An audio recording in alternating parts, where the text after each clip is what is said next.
la jeune génération née en 1949 fête le 20e anniversaire de sa République. Lorsqu'en 1949, la République démocratique allemande fut fondée, les jeunes de 18 et de 20 ans de l'époque avaient défilé sur ce même endroit. Leur mot d'ordre était alors « Déblayons les ruines pour bâtir le nouveau ». Aujourd'hui, les jeunes clament « Notre amour, notre fidélité, nos actions au premier État socialiste de la nation allemande ».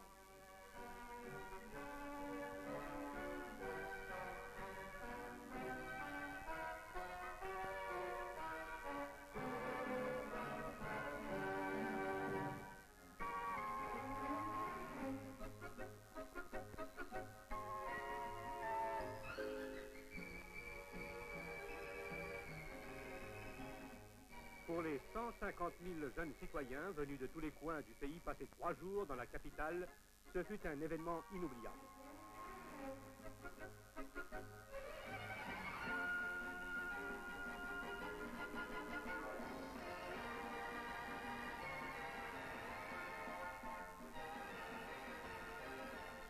Valentine Tereshkova, jusqu'à présent la première femme cosmonaute du monde, a été une invitée particulièrement entourée.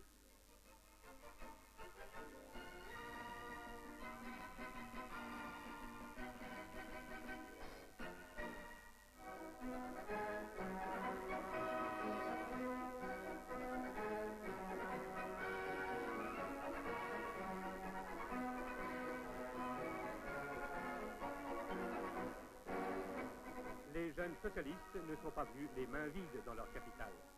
Devant les dirigeants du parti de la classe ouvrière, ils ont donné un compte rendu des engagements qu'ils ont réalisés en l'honneur de la fête nationale et promis en même temps de continuer à servir le parti de la classe ouvrière.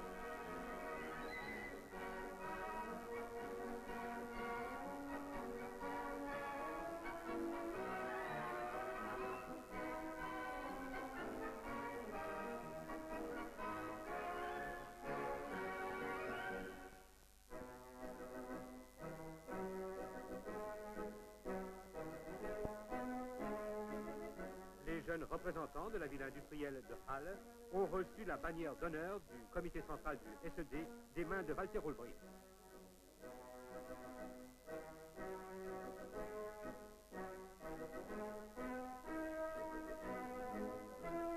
Le point culminant de la rencontre des jeunes socialistes a été la manifestation sur l'Alexanderplatz. C'est sur cette place que le secrétaire du comité central du SED et membre du bureau politique, Erich Honecker, s'est adressé auprès de 300 000 jeunes gens rassemblés ici. Puis, les participants à la manifestation ont prêté un serment. Toute la force de la jeunesse pour la RDA bien-aimée. Les caméramens et les photographes ont fixé sur la pellicule les innombrables rencontres qui ont marqué le mois d'octobre. Ces rencontres si cordiales ont trouvé leur pareil dans les ambassades, les consulats et les représentations commerciales de la RDA à l'étranger. Khartoum, la capitale de la République démocratique du Soudan. C'est ici que l'ambassadeur Eberhard Heister a pu saluer le président du Conseil révolutionnaire et Premier ministre, Jafar el-Nimeri, ainsi que d'autres personnalités de l'État africain.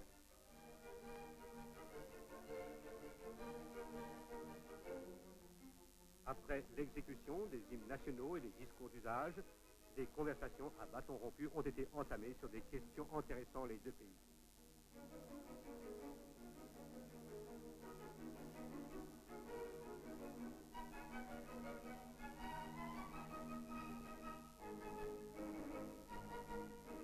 La réception en l'honneur du 20e anniversaire de la RDA s'est terminée par un banquet dans les jardins de l'ambassade.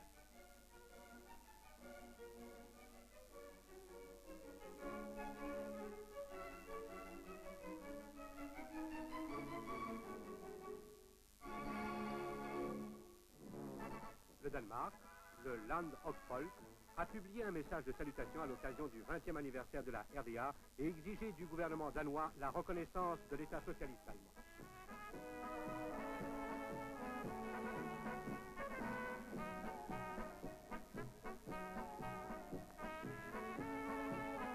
C'est à bord du Fritz Eckert, un bâtiment de commerce de 10 000 tonnes ancré dans le port de Copenhague, que le chef de la représentation commerciale de la RDA a donné une réception à des personnalités danoises de la vie politique, économique, culturelle et scientifique.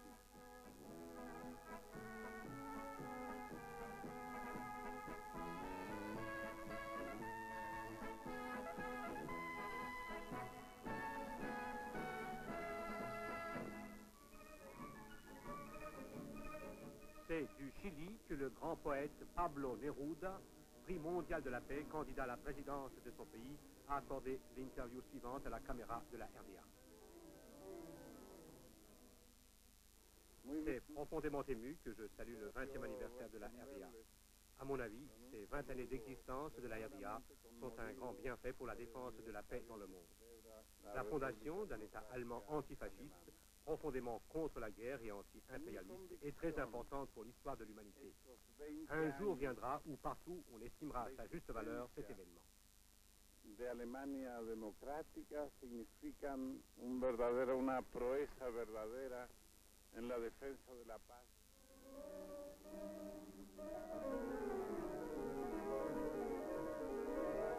Union soviétique, sa capitale Moscou.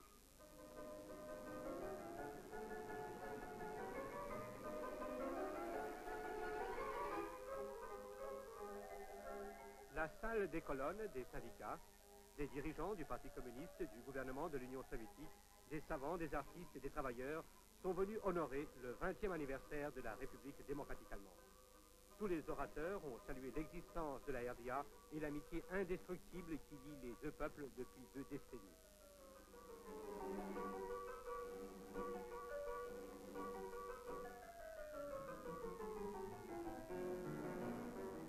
À une réception donnée par l'ambassadeur de la RDA, Horst Dittmer, le Premier ministre soviétique Kosygin a souligné que l'existence de la RDA et ses liens fraternels avec l'Union soviétique ont transformé profondément les rapports de force en Europe en faveur de la paix, du progrès et du socialisme.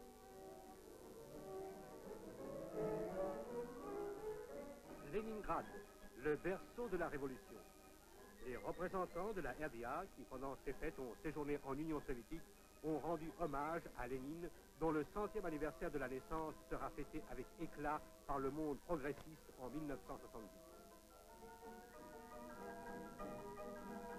Le ministre de la Culture de la RDA, Klaus Gysi, à Smolny, le siège du premier gouvernement du jeune pouvoir soviétique après la révolution d'octobre 1917.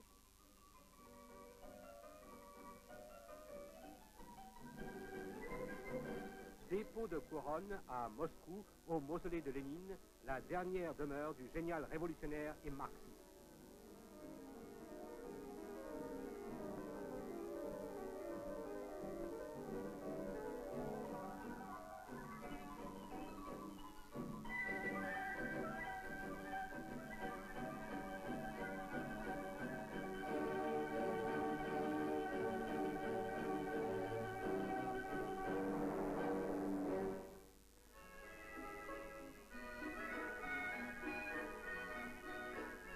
Les cérémonies du 20e anniversaire de la RDA en Union soviétique se sont terminées par un programme de gala avec des artistes allemands en présence de membres du parti et du gouvernement soviétique.